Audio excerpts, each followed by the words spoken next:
objects. Here today we'll discuss how to pass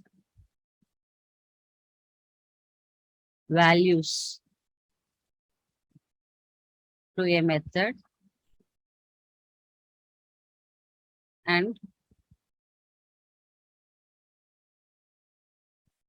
how to return a value from a method.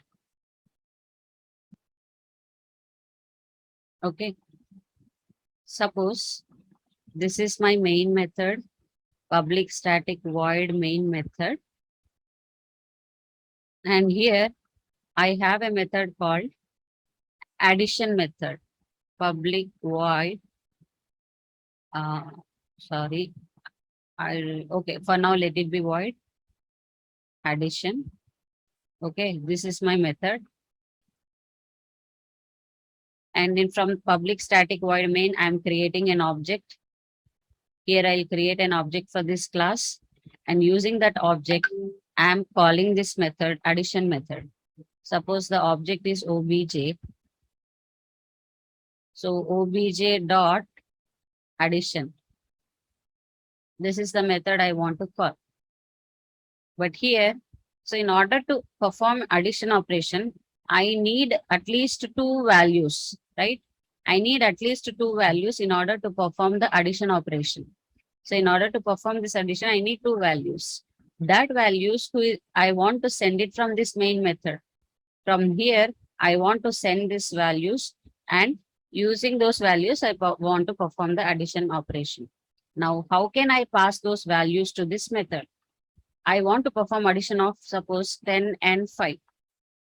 These values I want to pass to this method. It is simple. You have to give the values here like this, and here you have to again capture them in two different variables. Suppose I'm passing 10. 10 is an integer. So I have to create one more in local variable, which is local to this method. Whatever you pass here, the scope of this will be only within this method. Out of this method, if you want to access these variables, you will not be able to do that. These are local to this particular method. So whatever values you are passing here, that has to be stored in a variable which are local to this method. So as I'm passing integer variables, so the data type will be int, and I'm capturing it using the integer variable a and integer variable b. And now simply I can do here a and b. So whatever this value 10, 10 will be stored in a, and whatever value 5 I'm passing here, that will be stored in b. So this is how we pass values to a method. So just simply give the values here, whatever you want to pass. The same, these values, when you are calling, it has to be captured. They have to be captured in an variables, particular variables, like whatever the data type, how we define a variable, the same way here also we have to define variables.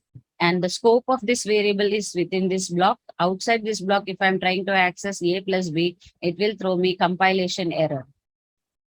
Compilation error saying that the variable a is not declared because the scope of this is within this block. Outside this block, if I'm trying to access these variables, it will throw error. So whatever values you want to pass, you can pass it here. And those, we can access it like this. Create an variables like this and access them within this method.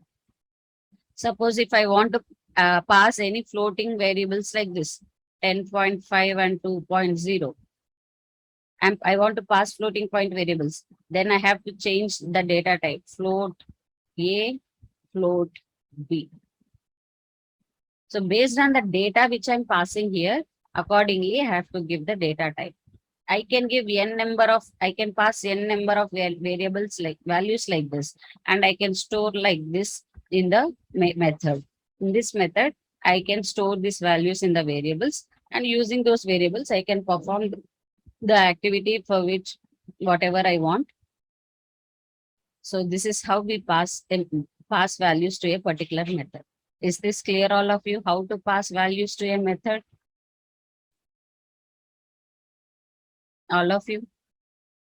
Okay, so one more thing, like I will define integer variables here. Int x is equal to 10, y is equal to 5 like this. And instead of writing 10 and 5 here, I can simply say x comma y, x comma y. X, the value of x is 10, the value of y is 5. So this, the scope of this variables will be only within this public static void main. So if I want to access this x and y value in addition method, I cannot do that. I have to pass them like this. I have to pass to a particular method like this. So the value of x is now stored in the A variable. The value of y will be now stored in the variable B. This is how we have to pass values to a method. Okay. Now, if I want to return any value from a method, if I'm defining it as a void, no need to return any value, because if we are defining the return type as void, that means we are not returning any value, not returning any value. So just perform this operation and leave it. But if I want to return the result of A plus B, the result of A plus B, I want to return it. How I can do that? So the addition of integer to integer will variables will always be an int. So I'll change my return type from void to int. I'll change my return type from void to int. Now, if I'm defining int here, that means I have to return an integer value to the place where I'm calling this method. From this location, I'm calling this method. So I'm returning some value to the same location from where this method is called. So I want to return some value. Okay. Now I will use the keyword return. Sorry, let me write it here. Return A plus B. Return A plus B. That means it will perform the arithmetic operation A plus B, and whatever is the result of A plus B, this arithmetic operation, that will be returned to the place where this method is called. So at this location, like obj.addition, here this method is called, addition method is called, and I am doing certain operation here. Once I'm done with my task, I want to return this value, A plus B value. So what is the value of A here? It is 10. What is the value of B? Which is the value of Y? That is 5. So it will evaluate this expression 10 plus 5, which is equal to 15. And this 15 value will be returned to the place where it is called. Okay. So now obj.addition of x comma y means it is returning me the value. So first this method will be called, and the values of x and y will be stored in A and B now. So using this A and B, I'm performing this operation. And once the operation is done, whatever is the arithmetic calculation, it will do here. And finally, the result will be returned to this particular location. Now 15 is returned. That value I want to store in a variable. The result is 15. So which is an integer. So I'll define one more variable. Int result is equal to. So obj.addition is returning 15. So that value 15 is now stored in this result. Is now stored in this result, res, the value which is returned by this method. So integer value it is returning. So it is returning the integer value. The return type of this method is int. So whatever I want to is the return type of this method, I have to use the same type here. So if my return type is int, and if I'm trying to store the value in float or char or string, it will throw me error. So whatever is the return type of this particular method addition, in the same type, I have to create a variable of the same type and then store the value. Okay. So now in result, what is the value stored? It is 15. And now with this result, whatever you want to do, you can do it here. You can ask me, why can't I use these values x and y directly in this method? Why I am creating integer variables A and B here? So whenever you are calling any method, if you want to access these values based on the access modifier, it will be either available to that particular method. Like whatever, even if it is a public method, public variable. Actually, the data types are three different categories: instance variable, static variables, and local variables. I'll discuss it when we come across that concept. For now, we will not be directly able to access these variables X and Y in this method because they are defined within this main method. Within this curly braces public static void main, they have been defined. So we will not be able to access them in this method. There are three types of variables like instance variables, static variables, and local variables. So when I discuss about these three types of variables, then you will understand. For now, if you are defining any variable within any curly braces of a particular method, those will be accessible only within this methods only. You can't use them outside of this method. Outside of this main method, I cannot use X and Y. So what I am doing, if I want to use X and Y, I have to pass those values to a particular method, and I have to capture them in a separate variable like this and perform the operations like this. This is how we have to do. Is it clear, all of you? Yeah. Is it clear? Any confusion? No, it's clear. Okay. So we'll write a program. So in our previous session, I remember like I gave a task to create a class which performs all the arithmetic operations by using methods, right? So now we will see that examples.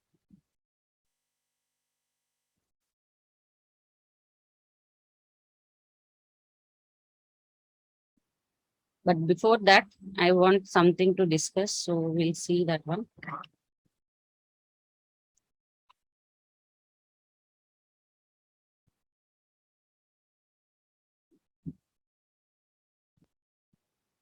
Okay, this is my main method, which is public static void main. And this method will be automatically, the compiler will identify this particular method. So no need to create any object or use a class to call this method. Now, let me create one more class here. Sorry, one more method here. Private static void demo.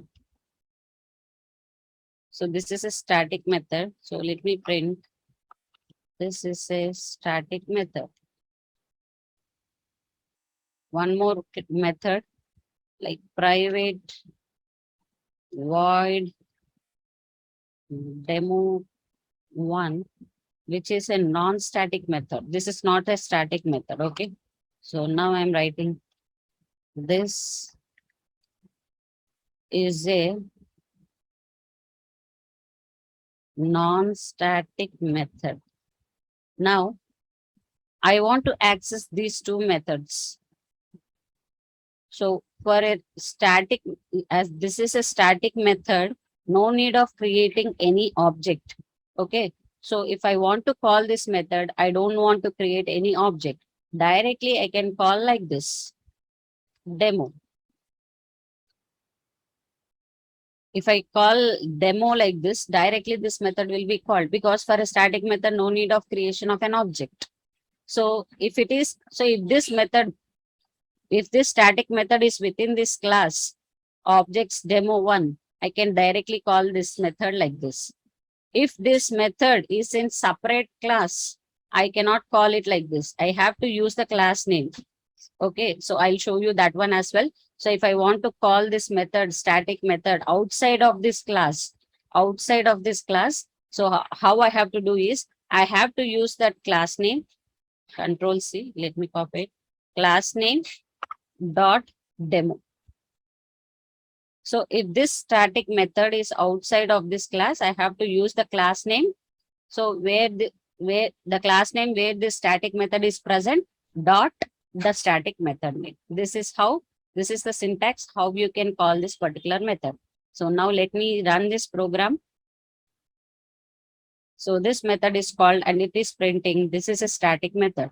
So in order to access a static method, no need of creation of any object. You can directly access that method using the class name.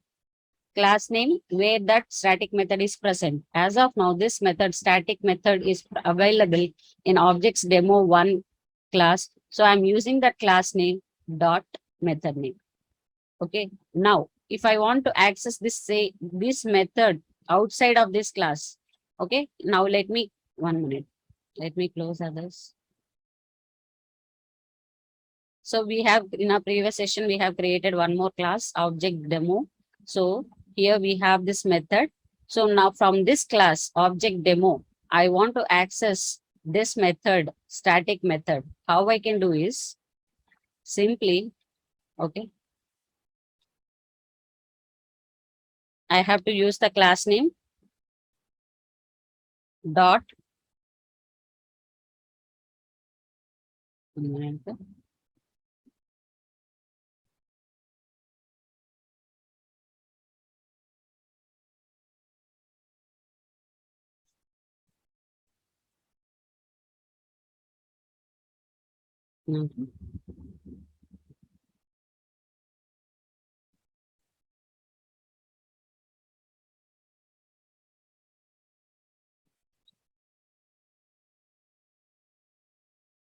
okay, first I need to create object demo obj is equal to new.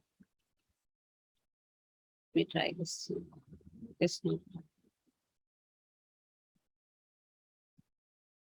Okay. Now,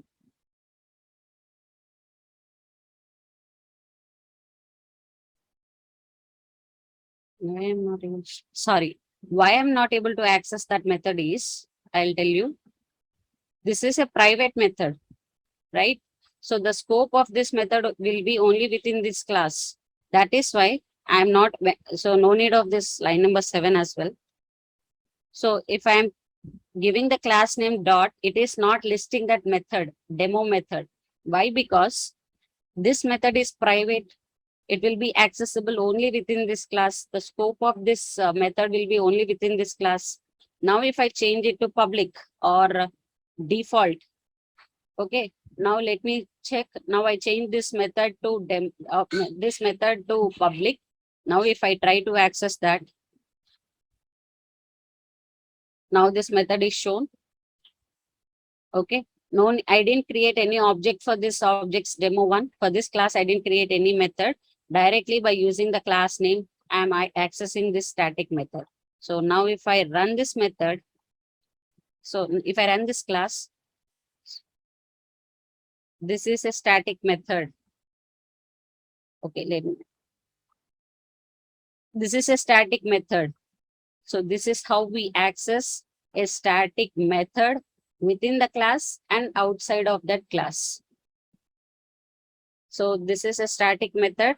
Within this class, I can simply write like this. Even if I write like this also, it will call this method. Outside of this class, if I want to access this static method, I can just use the class name dot method. Class name dot method. Clear all of you?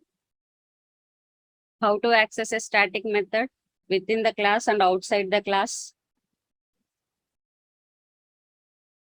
Any confusion?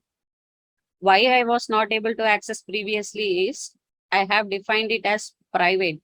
So the scope of it will be within this class and outside the class, I'll not be able to access it.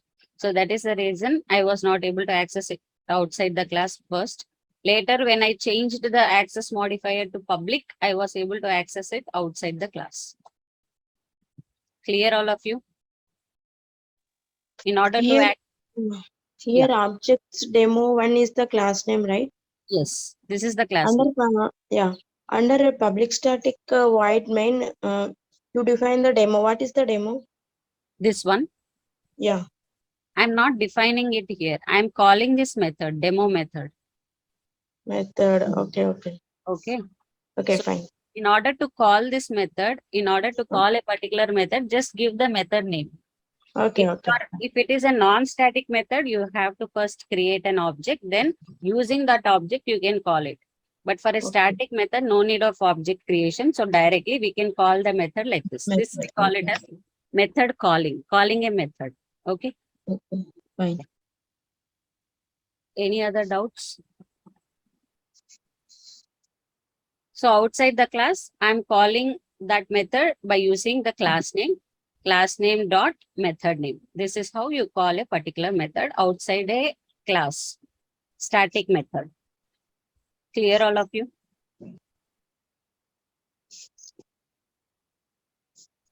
Can we see non-static method? How to access a non-static method within a class and outside a class? Okay. Now, if in order to access this non-static method, first let me change the access modifier to public. So if I want to access this method, which is a non-static. So for non-static method, we have to create an object. How to create an object? We already know that. Class name, variable, obj is equal to new class name. So this is how we create an object for a particular class. Object creation is done. Now using that object, I want to call this method. So obj dot demo one. Obj dot demo one. Let me save this program, run it. So this is a static method and this is a non-static method. So without object creation itself, we were able to access the static method, and only after creation of an object, we were able to access this non-static method. This is how we access a particular method, both static and non-static methods. Now we'll see outside this class how we can access this non-static method. It will be the same. You have to create an object for that class, and using that object, you have to call that method. So outside this class, in this class, I want to call the non-static method demo1 of objects demo1 outside this class. So what I have to do, I have to first create an object for this class, and using that object, I have to call this method. Let's see.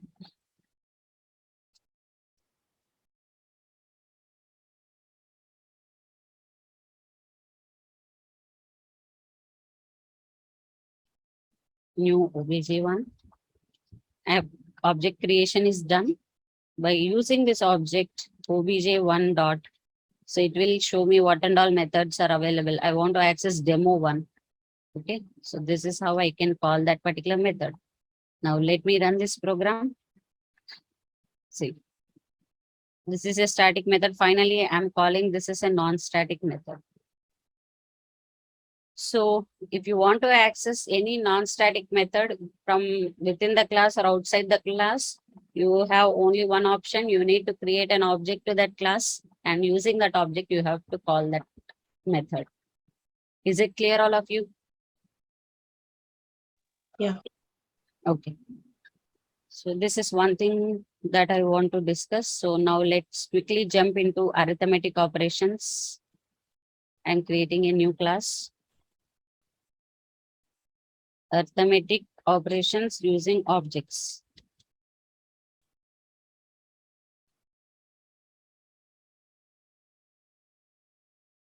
Now first let me define all the methods. Okay. Public. Few methods I'll define it as static. Okay. Integer. In return type is int, and my method name is addition. I want to perform addition of two variables, a and integer variables a and b. So I want to return, what I want to return is a plus b. This is what I want to return. Okay. And now let me define a non-static method, public int subtraction of int a. Okay, let me define one more variable, int x comma int y. So here I have to return a minus b. One more method, public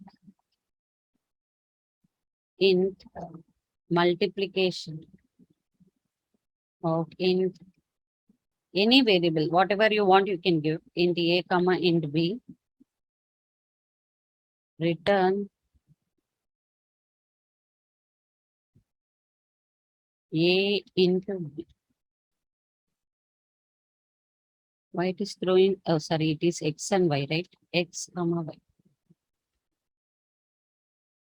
Let me define one more method, public in, sorry, for division, I cannot define int. Okay, let me define double. Double division int A comma int B. Return A divided by B. For modulo, public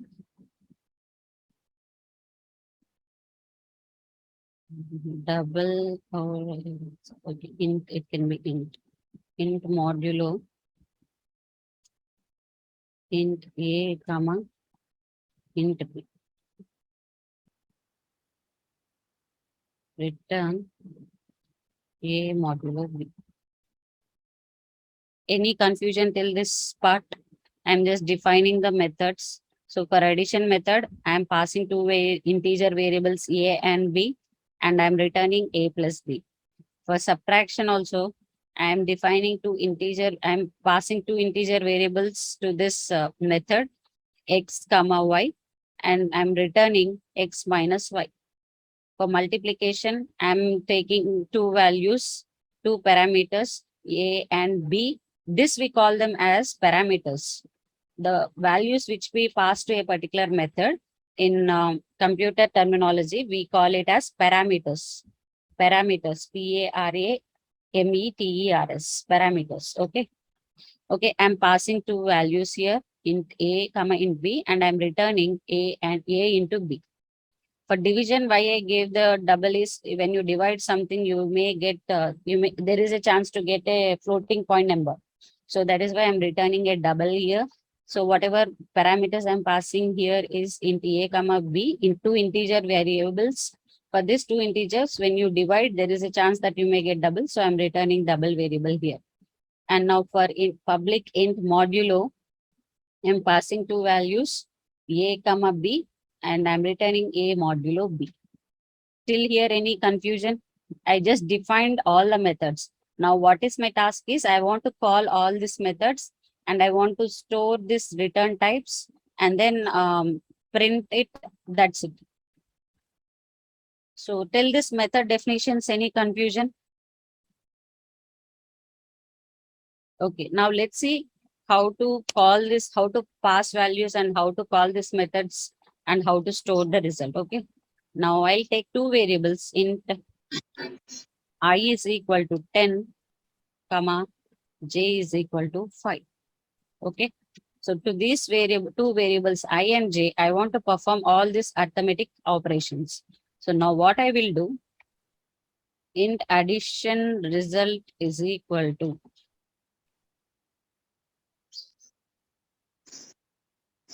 okay, before this one, I have to create an object. Let me create an object,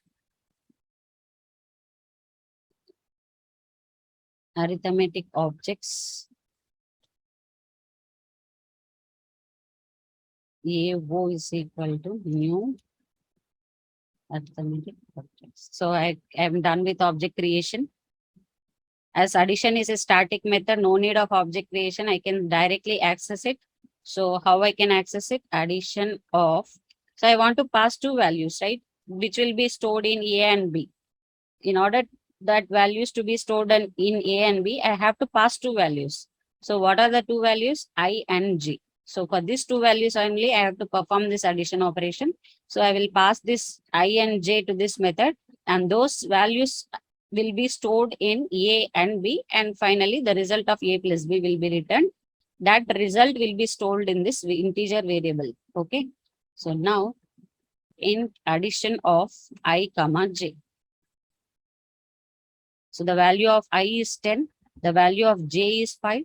Those two values we are passing it here to this method, addition method, and those values will be internally stored in variables A and B, which are local to this method. So outside this method, if you want to access this A value and B value, it will throw an error. Suppose see, if I'm using, if I'm trying to access A plus B like this outside this method, it is throwing an error. Okay, delete this token like this. Now you see here, A cannot be resolved to a variable. It is showing some fixes. So what you can do it. So create field A, create constant A, change to result. So it is throwing an error. You cannot access these variables outside this method. They are local to that method. Okay. So this is how we are passing a value. We are returning a value, and that returned value, I'm storing it in integer, because the return type of this method is int, and the data type of the returned value should also match. Suppose here I am returning int, and if I want to store it in a string, it will throw error. What it is throwing? If you see here, type mismatch, data type mismatch cannot convert from int to string. So that it has returned a value of type integer. I'm trying to store it in a string data type. So it is saying that we cannot convert an integer to a string. So change the data type. Change the type of addition result, this variable, to int, or change return type of addition method. Whatever the method you are calling here, you can change this return type, or you can change the return type, the data type of this addition result. So these are the two suggestions that it is giving. Okay. So whatever the return type of method and the value which you are storing, the data type, those two should match. Okay. That thing you have to remember. Now, if I want to print the result of addition is, I want to print the output of this. Just can do. Okay. If I print this value, so we are storing it in this variable. I want to print that variable value. So it will be printed here. Now, I want to take the subtraction. I want to call the subtraction method. Okay. No need of storing it in a variable. Directly I can print here the result of subtraction is. Now I want to call this method, that whatever the result is there, it is the value it is returning, that will be printed here. So if I want to call a non-static method, what is the thing that we need to do? We have to use the object and dot method name, right? So object is AO dot, what is the method? I want to use this subtraction method. In this subtraction method, I want to pass the values like I and j. So I and j. So to these two values, I want to perform this subtraction operation. And here the values of I and j will be passed to this x and y, and it will perform x minus y. It will return some integer value. That value I'm printing it here. I don't want to store it in a variable and then print the result.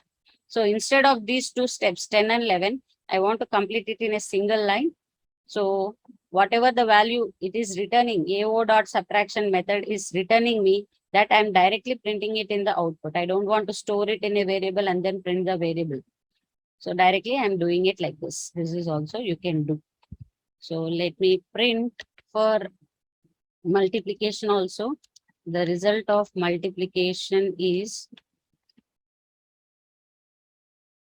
AO dot. This is also a non-static method. So use the object in order to call it. So multiplication of integer a and b. So I will call this method. I'll pass a and I and j. So I and j, 10 and 5, I'm passing it to this multiplication method. And here I'm storing it in a and b. The result of it will be directly printed in the console. Let me do it for other two.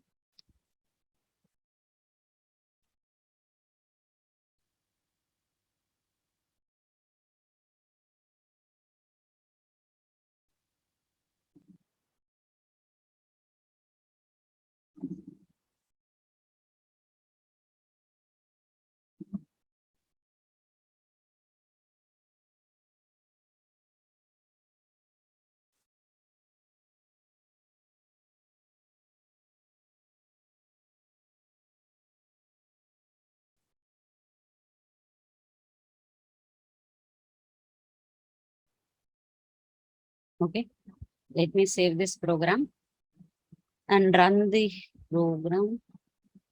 So it has printed the values. The result of addition is 15. The result of subtraction is 5 because 10 minus 5 is 5. The result of multiplication is 50 because 10 into 5 is 50. The result of division is 2.0. The result of modulo is 0. So this is how you can um, create n number of methods and call those methods by using objects if it is a non-static method. And if it is a static method, you can directly use the class name and call that particular method. This example I want to show you because um, I want to show you like how we can pass parameters to a particular method and how we can store the return type, how we can use the returned value, how to return some value and the returned value, however you want, you can use it. So for that purpose, I have asked you to work on this program. So is it clear now how to pass values and how to return a value and how to how to use that returned output? Is it clear, all of you? Here we are taking the variables I and j, right? Yes. So in the methods we are taking the a and b, x, y, x and y. Is it okay? Anything is fine. Those are variables. So whatever you want, you can take it.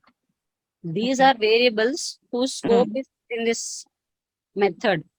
Okay. Okay. So what Okay. variable names, we have certain conventions like how we have to give the name. But whatever we want, we can give it. No restriction. Okay. Like Other here, variables also we can take, right? All any else same variables also we can take, right? anything you can take. Here I gave I and j. I am trying to store it in another variable a and b, x and y. Again, if I want to use the same variable a and b also, I can use it because whatever. See, at line number 17, I gave a and b. The Yeah. scope of these two variables is till this 19th line. Yes. After Yes. this 19th line, they'll be removed. We Okay. will not be able to access it. So again, at line number 23, I defined a and b. Yes. Yes. So line number 23 variables a and b, the scope of it will be till this line 25. Okay. Okay. So that is again, I can start using a and b after this line number 26, and it will be available till line number 28. And again, I can use the same variables. So variable names, it is up to you, or whatever you want, you can use it. Okay. But you have to remember the scope. Like you should be very clear when you are using the variable names. Okay. You have to understand what is the scope of a variable. That is what I'm trying to say it here. Okay. Okay. Okay. So this Okay. integer, so these are default variables, right? I, E, and J. What Hmm. we have discussed, if it is a default, you can access it within that package. So within this package, Java loops, wherever you want, you can use it. That is what we defined. We studied. But why I'm not able to use this I and B inside this program, inside this method? See, if I want to use A and B, right? System.out.println, I value is. So if I try to access this variable I, it will not allow you. This is a default access mode. Suppose let me define it as a public. So it is a public variable, I and j, right? But Okay. here, when I'm trying to access that variable I, I'm not able to do that. Why? Because we have three types of data types, access Hmm. modifier data types. Three types of variables, sorry, not data types. One is like instance variable, static variable, and local variable. So once I discuss that one, it will be clear for you. Why we'll not be able to access these variables I and j, even though they are public or they are default access modifiers, will not be able to access it outside that method. Why? We'll discuss it. Is this clear till now, Yeah. all of you? The method addition, we are taking the static, right? Static method. Yes. But remaining methods we are not taking. So this is applicable for all the methods. Any, see, if you want to access any method, even before creating an object, Okay. if I want to access, suppose As of now, I want to show you a demo of what is static. So that is why I gave few methods as static and few as non-static. But in Okay. real time, if you want to perform any task, even before creating an object to that class, before object creation, you want to do certain task. So in that case, you can define that method as static.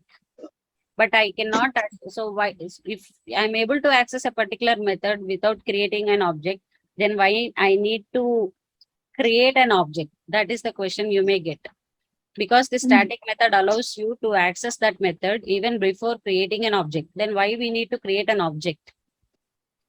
See, static, the scope of static is only within the class.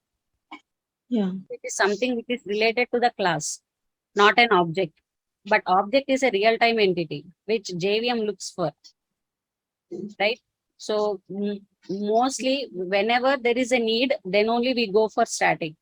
Otherwise, we don't go for a static. Like in few cases where you need to perform certain activities even before creating an object. Only in that particular cases only we use the static.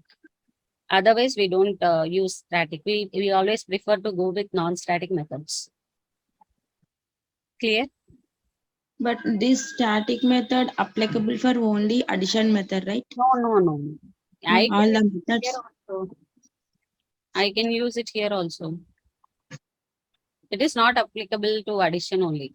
This is a Okay. method. I want to show you a demo of what is static, how to access static and non-static. So for Okay. addition method, I gave it as static. It is not applicable. It is not restricted to particular method. You can use it for any method.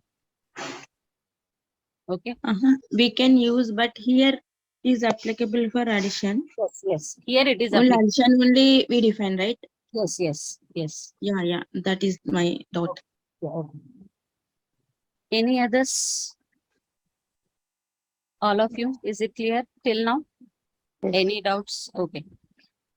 Now we'll go to another example. We'll try to see one more new concept, which is a constructor. Do that. Okay, now we'll see what is a constructor.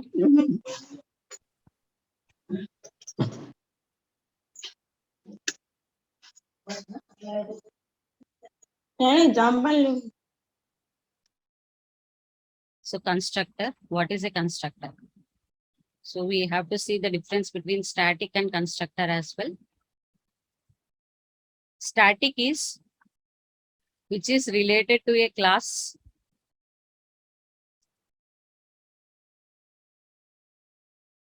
Okay, so this anything which is static means it will be accessible even before object creation.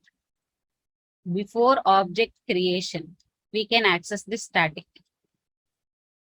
Constructor is also a method, okay, which is called at the time of creation of an object.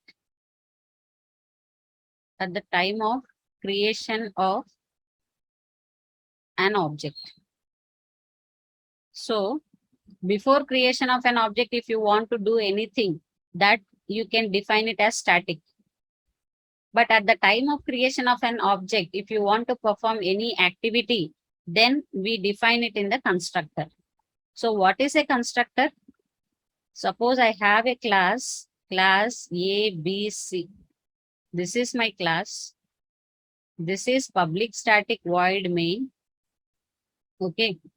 And now I want to define a constructor. Constructor is nothing but it is a method.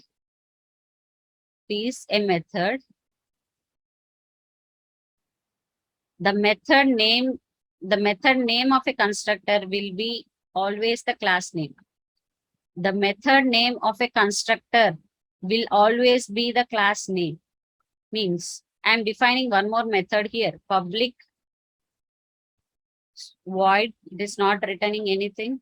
And now if I use the same class name as my method name, so my class name is ABC and I'm using the same method name ABC here, then we call this as constructor.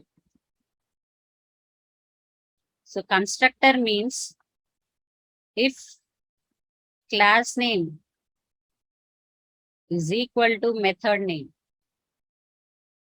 Then we call it as a constructor. So why we need this constructor?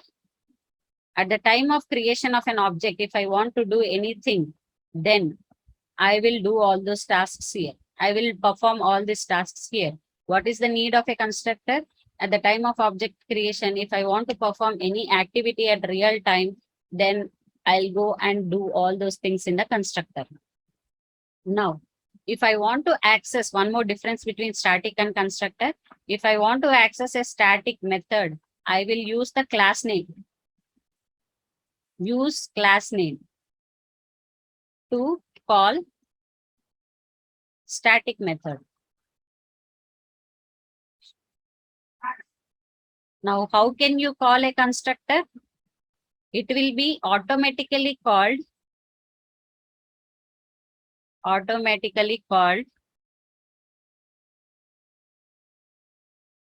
the time of object creation. It will be automatically called at the time of creation of an object. So now I'm creating an object to this class. How I will create? A, B, C. I want to create a variable. A is equal to new A, B, C. So this is object creation. Object creation. So at this line itself, automatically it will be calling this method, constructor method, and whatever tasks we want to do, it will perform all these tasks, and it will return this tree, and it will return to this location. So when the constructor will be called, no need to create an object, and so no need to use the object to call a constructor. It will be automatically called. No need to call any constructor. It will be automatically called when we are creating an object. So this is object creation. At this point only, it will automatically call this constructor and perform the task, whatever we have given here. And once it is done, it will return to the main method. So that is the difference between a constructor and a static method. Constructor is a method which will be automatically called when at the time of creation of an object. Static methods can be called even before creation of an object. And how to call this static method? We have to use the class name to call a static method. But constructor will be automatically called at the time of creation of an object. So at this point of time only, it will automatically call this constructor and do the task, and it will return to the main method. These static methods can be called even before object creation. Even before creating an object, this static method will be called. We can access the static method even before creation of an object. But whereas constructor, at the time of object creation only, we will be able to access that particular method. Clear, all of you? We'll see one example so that it will be more clear. Let me create a constructor.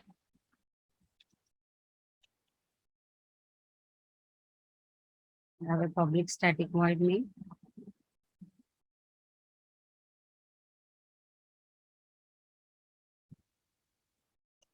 Let me create a constructor. What is the rule? The rule of a constructor is the method name should be same as class name. So public void, whatever name I am giving for this method should be same as the class name. So this is the class name. The same class name I am creating this method.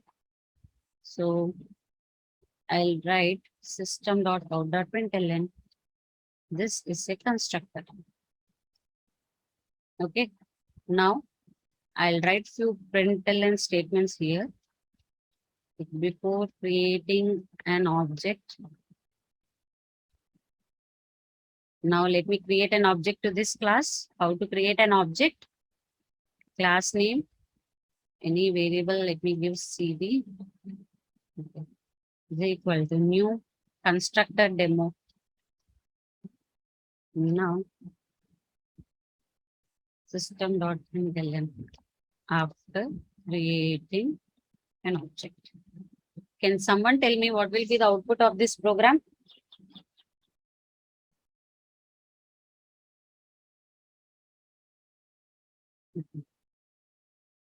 Can someone tell me what is the output of this program?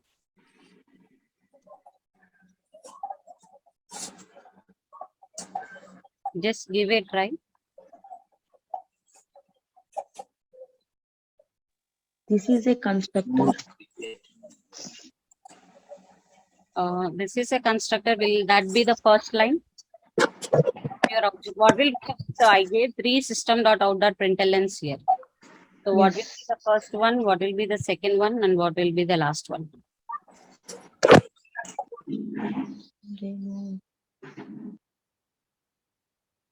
First one is the before creating an object. Okay, good. Next one. Next one is the after creating an object. Oh, So, so this The is a toddlers, yeah, okay. So that is correct. First, before creating an object will be printed. Then here at line number 8, we are creating an object, right? So at this yes point itself, this method method. Yes, this that will is a call and constructor. it will execute this line. So it will print this is a constructor.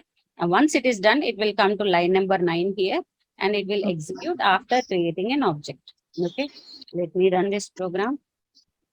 See, before creating an object, this is a constructor and after creating an object. Okay, suppose if I have a static block like this,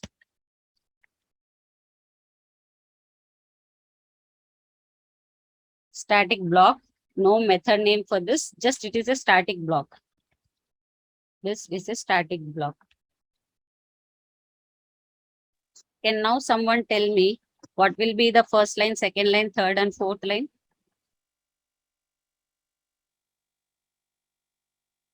Okay.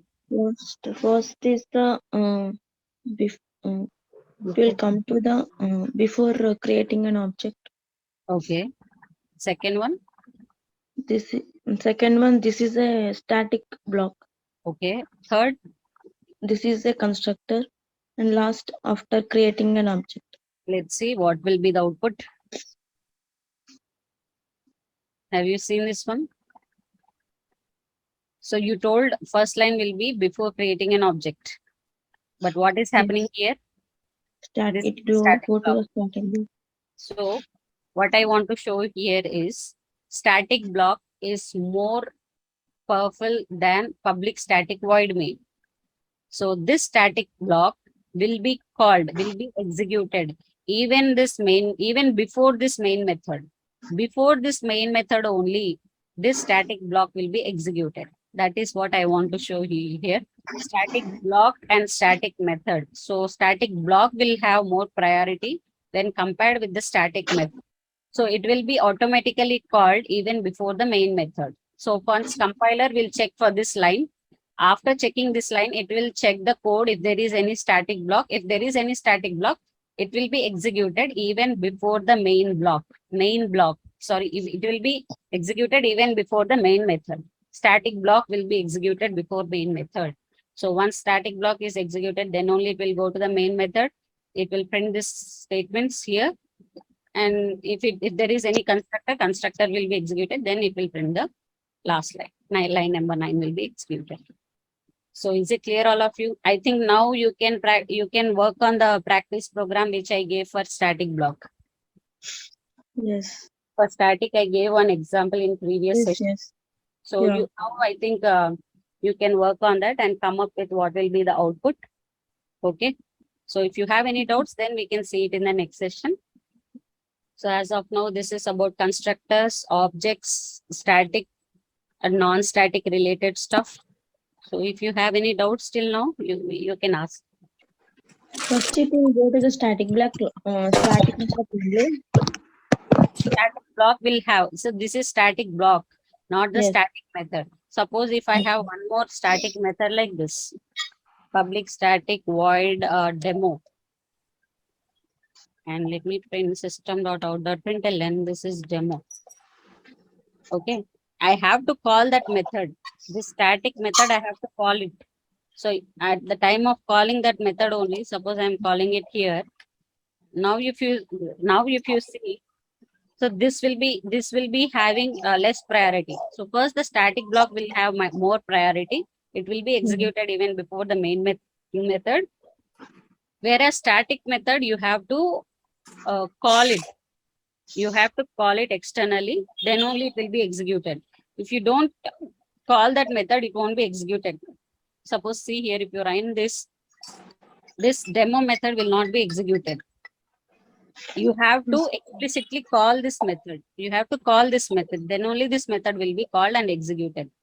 Whereas the static block and static and constructor, they will be automatically called. Static block will be automatically called even before the main method. Constructor will be automatically called at the time of object creation. So these two things you have to remember. If So static block is not there, so directly it will go to the public static void main, right? yes, if it is not there, suppose let me comment this.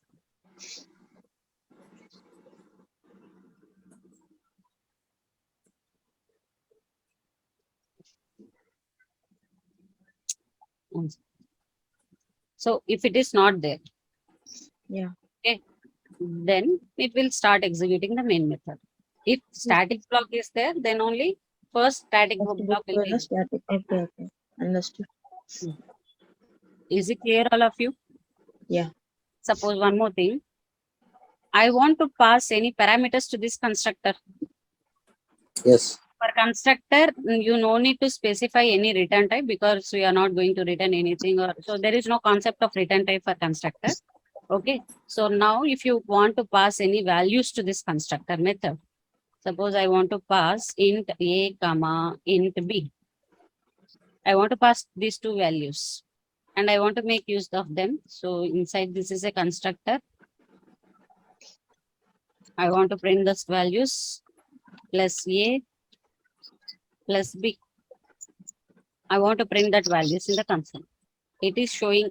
So if I'm not passing any parameters to a constructor means, then we call it as default constructor. A default constructor is nothing but it is not accepting any parameters. If I want to pass any parameters, then we call it as parameterized constructor. So default constructor is no parameters. If I'm passing any parameters means, then we call it as parameterized constructor. So to this constructor, I'm passing some values. I want to accept two values. At the time of object creation itself, I can pass the values. At the time of object creation, I can pass the values like this. Line number 8, I'm passing two values. This we call it as parameterized constructor. If it is parameterized constructor, at object creation point itself, I have to pass the parameters. Now let's see the output. See 10, 5. So I didn't give any differentiation. Let me.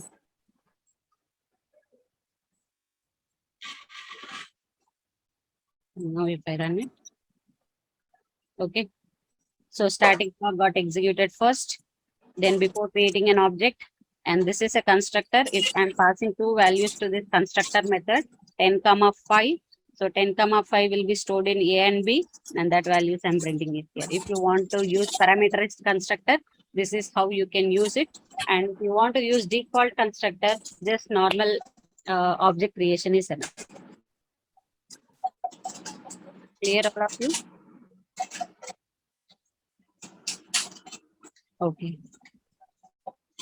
So that's all for today.